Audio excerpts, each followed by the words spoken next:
دوای گوندی پاڵکانەی دەبست پاڵپشت بە نووسراوی کشتوکاڵی کەرکووک و پارێزگارە بە وەکالەتەکەی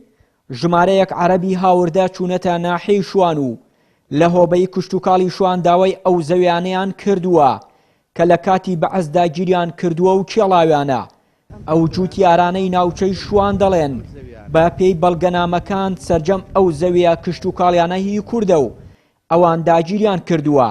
بۆیە داوا دەکەن ئەو کێشەیەیان بۆ چارەسەر بکرێت. هەتاکو ئێستا ئێمە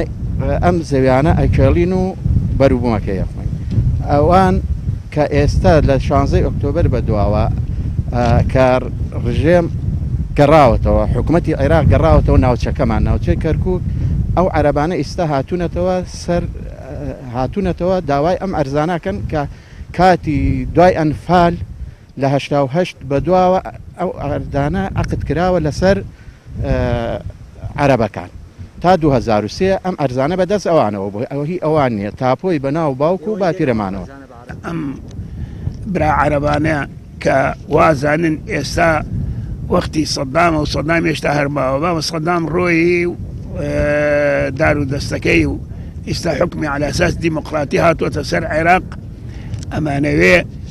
بە قانون ئەم شتانە بۆ ئێمە بگەڕێنەوە و جارێکی کە کەس نەهاتە بەلامانەوە ئەم دێهاتانە وە خۆی بە سەلامەتی بمێنێتەوە نامانەوێ بێنەوە. وەڵڵاهی ئێمە لە ناو عەرزانەیە ئەگەر هەر هەمومان تەبا ببداتە بانسەرمانە تیای دەرناچی. ئەو زەویە کشتوکاڵیانەی کە لەلایەن عەرەبەکانەوە داوا دەکرێت 17,342 زەویە و 112 فەلاحی عەرەب خۆیان بە خاوەنی دەزانن و داوای دەکەن. بەڕێوەبەری هۆبەی کشتوکاڵی شوان دەڵێت بە پێی ئەو نووسراوانەی ئاڕاستەی وەزارەتی دادی عێراق کراوە سەرجەم بڕیارەکانی ئەنجومەنی باڵای شۆڕشی بەعەس هەڵوەشاوەتەوە بەڵام نوێنەرانی کورد لە بەغداد کەمتەرخەم بوونە لەوەی دادگا بڕیارەکەی ڕاگرتووە. ڕۆژی دووشەمەی پێشوو مەجموعەیەک هاتن 14 فەلاحی عەرەب بوون کە کاتی خۆی لە دوای 88 ئەنفال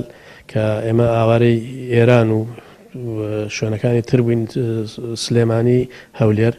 ئەمانە هاتن بە قەرارێکی سەدام حوسێن و حکوومەتی بەعەس زەویەکانیان داگیر کرد و زیاتر لە 17,342 دراپیان بە 190 فەلاحی عەرەبی هاوردەیە دابەش کرا لە سنوورەکەمانە 12 ئەو دیانەی کەوان نزیک جادەن و کە بە پیت و بەرەکەتن هەڵیان بژاردوو ناو زەویەکانە. ئەمانەی خۆمان وەک پێویست نەبوونە لە بەغدا لە پەرلەمان وەک پێویست نەبوونە لەبەرەوەی پەرلەمان قەراری لەسەر دەراوە حکوومەت قەراری داوە بەڵام شۆتە وەزارەتی عەدل ڕایگرتووە قەراری نهایی نەدراوە تەشریعی نەکراوە محکەمە قەراری لەسەر نەدراوان ئیسایانەوێ لەو خاڵە زەعیفە سوود وەرگرن بگەڕنە سەر شوێنەکانی خۆیان. لە دوای ساڵی 2003 ئەو عەرەبە هاوردانەی بە بڕیاری مەجلیس قیادەی سەورە زەوی کوردستانیان داگیر کردبوو ناوچەکەیان بەجێ هێشت و زەویە کشتوکاڵەکان گەڕایەوە بۆ خاوەنە کوردەکانی بەڵام لە دوای 16 ئۆکتۆبەرەوە جارێکی تر بە پشتیوانی هێزی عێراقی ئەو عەرەبە هاوردانە دەیانەوێت بگەڕێنەوە ئەو ناوچانە لە سەر زەویە کشتوکاڵەکانی کوردیسان دەست بکەن بە کاری کشتوکاڵی و داگیرکردنەوەی زەویەکانی کورد. چیانووری کەناڵی ئاسمانی پەیام ناحیەی شوان.